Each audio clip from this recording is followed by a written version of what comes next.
오늘은 잠언 7장 1절에서 9절까지 말씀입니다. 우리가 시편 119편 9절 말씀에 보면 이런 말씀이 있습니다. 청년이 무엇으로 그의 행실을 깨끗하게 하리까? 주의 말씀만 지킬 따름이니이다.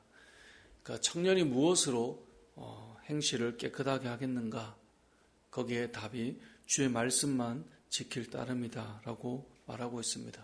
그러니까 내가 깨끗하게 해야지, 내가 깨끗하자라고 생각하고 다짐하는 것으로 되는 것이 아니라 말씀을 지키며 가다 보면 자연스럽게 청년의 행실은 깨끗해지게 된다라는 그런 말씀입니다. 그래서 청년이 무엇으로 그의 행실을 깨끗하게 하리까? 주의 말씀만 지킬 따름이니이다 라고 말씀하고 있습니다. 오늘 말씀도 같은 맥락입니다. 1절 말씀에 보니까 내 아들아 내 말을 지키며 내 계명을 간직하라. 2절도 보니까 내 계명을 지켜 살며 내 법을 내 눈동자처럼 지켜라. 그러니까 하나님의 말씀을 지키고 살고 하나님의 말씀을 지키며 눈동자처럼 지키는 것, 그것이면 된다라고 말해요. 자, 이렇게 지키면 어떤 일이 일어납니까? 5절에 보면 그리하면 이것이 너를 지켜서라고 되어 있습니다. 그러니까 우리가 말씀을 지키고 따라 살아가다 보면 그것이 우리를 이제 지켜주기 시작하는 겁니다. 저와 여러분이 말씀을 향해서 한 걸음 한 걸음 나가다 보면 내가 착해져야지, 아니면 의로워야지, 아니면 내 행실을 바르게 해야지, 우리의 다짐으로 뭔가 생각으로 가는 것이 아니라 말씀을 지키고 가다 보면 그것이 너를 지켜서 5절에 보니까 음녀에게 또 말로 호리는 이방 여인에게 빠지지 않게 도와줄 것이다 라고 말씀하고 있습니다. 저와 여러분이 이 땅을 살면서 우리는 거룩해져야지, 아니면 하나님의 의를 향해 살아야지 여러 가지 고민들을 하는데 거기에 대한 답은 아주 단순합니다. 하나님의 말씀을 따라 걸어가다 보면 그것이 우리를 지켜서 우리가 그 삶을 살 수 있게 된다. 이것이 오늘 본문이 주는 큰 첫 번째 메시지입니다. 이 두 번째는 오늘 본문에 보면 음란한 곳을 향해 가는 청년이 묘사되어 있습니다. 6절을 보니까요, 내가 내 집 들창으로 살창으로 이렇게 내다봐요. 내다보는데 한 청년이 어디론가 가고 있어요. 근데 이 청년을 어떻게 묘사하냐? 7절에 보면 어리석은 자 중에 젊은이 가운데 한 지혜 없는 자를 본 거예요. 한 청년이 가는데 너무나 어리석은 거예요. 그가 어디로 가고 있느냐? 8절에 보니까 그가 거리를 지나 음녀의 골목 모퉁이로 가까이 하여 그의 집 쪽으로 가고 있다라고 말하고 있어요. 그러니까 이 청년이 그가 가는 길이 나중에는 사망의 길이고 죽을 길인데 그걸 어리석게도 분별하지 못해서 지금 가고 있는 거예요. 그걸 밖에서 이렇게 보니 아이고 저 청년이 저 길로 가고 있네. 그렇게 지금 보고 있는 거죠. 그 길이 어디라고요? 음녀의 골목 모퉁이로 가까이 가고 있다는 겁니다. 점점 더 그 청년은 쾌락을 향해 가고 있겠지만 멀리서 바라볼 때 저 청년이 저 길로 가는 게 아닌데 저 길로 가까이 점점 가고 있구나 라고 지금 말씀하고 있는 거예요.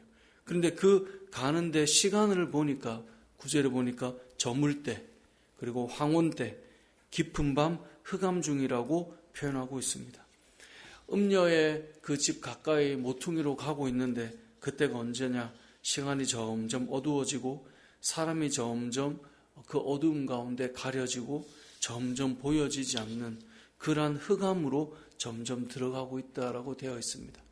어찌 보면 그 어두운 시간이고 그리고 황혼 때고 어둑어둑해져서 내가 잘 보이지 않을 거라 생각하는 그 시간대이겠지만 이것이 죄악으로 점점 가까워져가는 한 인생의 모습이라는 것을 보여주고 있습니다. 먼 곳에서 바라볼 때 점점 더 가까이 가는 곳, 저쪽으로 가면 안 되는데, 그런데 밝은 백주대낮이 아니고요, 어둡고 가려지고 보이지 않는 시간에 그곳을 향해 점점 가고 있다라는 것입니다. 여러분, 이것이 죄의 특징입니다. 죄라고 하는 것은 점점 보여지지 않는 시간대를 택하여서 우리가 가려지고 있다라고 느낄 그 은밀한 시간에 우리를 항상 유혹합니다. 지금 이 시간은 괜찮을 것이라고 생각합니다. 지금 이때는 은밀한 곳으로 가도 될 것이라고 생각합니다. 그렇게 어둑하고 황혼이 오고 깊은 밤이 올 때 그 길을 간다라는 거죠. 그런데 성경은 이러한 사람을 어리석은 자의 뒷모습이라고 말씀하고 있습니다. 우리가 이미 앞에서 보았지만 이 음란한 일은 은밀한 중에 이루어진다라고 말씀합니다. 왜 그러냐면 은밀하게 범죄할 수 있다라고 생각하기 때문에 그렇습니다. 하지만 하나님께서는 우리를 눈동자처럼 보고 계신다라는 사실을 우리가 기억해야 된다라고 이미 앞에서 말씀을 통해 보았었는데요. 오늘 본문을 통해 우리가 알 수 있는 것은 무엇입니까? 어둠을 향해 나아가고 있는 이 어리석음과 달리 믿는 자는 어떻게 해야 될까요? 밝은 곳으로 나아가야 되는 거예요. 그래서 우리에게 늘 빛 가운데 거하라. 물론 이것은 예수 그리스도 안에 거하는 삶이지만 더 나아가 우리가 어두움이 아닌 밝은 곳으로 가야 살 수 있다는 것을 알 수 있게 하는 메시지입니다. 우리가 빛 가운데 거하며 살아야 합니다. 믿는 자들은 어두운 곳으로 가면 안 됩니다. 가려진 곳으로 가서 우리가 그곳에서 뭔가 할 수 있는 것처럼 해서 살아가면 안 된다라는 것입니다. 그래서 저와 여러분의 삶이 은밀하고 어둡고 죄 지을 수 있는 환경을 벗어나서 우리가 드러나고 밝은 곳에 빛에 거하여서도 우리가 온전한 삶을 살아갈 수 있도록 말씀을 따라 가야 한다라는 것이죠. 말씀을 정리해 보겠습니다. 오늘 말씀에 우리는 질문을 던질 수 있습니다. 시편 119편 9절인데요. 우리가 무엇으로 행실을 깨끗하게 할 수 있겠습니까? 오직 주의 말씀만 지키며 따라갈 뿐입니다. 이것이 유일한 답입니다. 저와 여러분이 아주 믿음이 좋고 우리가 잘 지키고 절제한다라고 혹 자부한다면 그 자부한 이후에 우리는 넘어질지 모릅니다. 우리는 항상 말씀만 지키며 따라갈 뿐입니다. 이것 하나로 충분한 것이고 저와 여러분이 어두운 곳으로 나아가지 않고 밝은 곳으로 나아가는 삶, 빛 가운데로 가는 삶이 되어서 거룩한 삶을 말씀을 지키는 가운데 그것이 우리를 지켜주심으로 우리가 믿음으로 승리하는 믿음의 삶이 되시길 주님의 이름으로 축복합니다. 아멘.